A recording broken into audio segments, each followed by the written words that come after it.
Johanna a toujours le même geste quand elle monte dans sa voiture.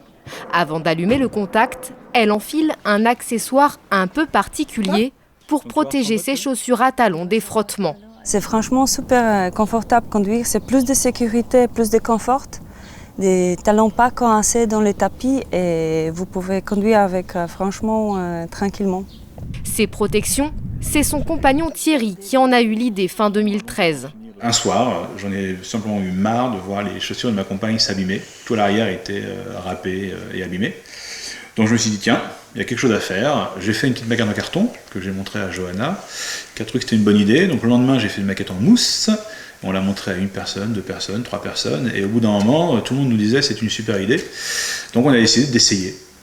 Voilà, de lancer le produit. C'est Johanna qui se charge ensuite de concevoir le produit imaginé par son compagnon.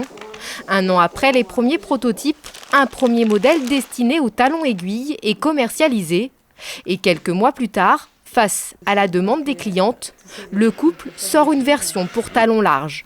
Depuis leur lancement, Johanna et Thierry ont écoulé près de 10 000 paires.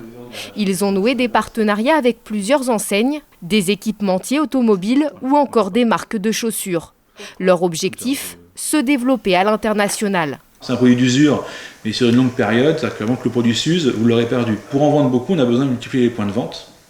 Et donc clairement, on a un vrai besoin de se développer à l'international.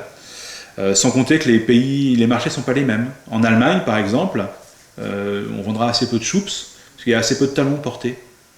Par contre, en Angleterre, les ventes seront très fortes. On a des contacts en cours là, pour la Corée du Sud. Il y a une très très forte demande pour ces produits, qui sont tout en talons. Donc voilà, les marchés variant, on a besoin effectivement de se répandre un peu et de vendre un peu dans le monde. Leur protège-talons a obtenu une médaille de bronze cette année au célèbre concours L'Épine de la Foire de Paris qui distingue les meilleurs inventeurs. Le couple est déjà en train de plancher sur d'autres modèles, une version pour talons plats et puis une version pour hommes pour répondre aux nombreuses demandes masculines se plaignant d'abîmer leurs chaussures en voiture. Preuve que les talons ne sont pas qu'une affaire de femmes.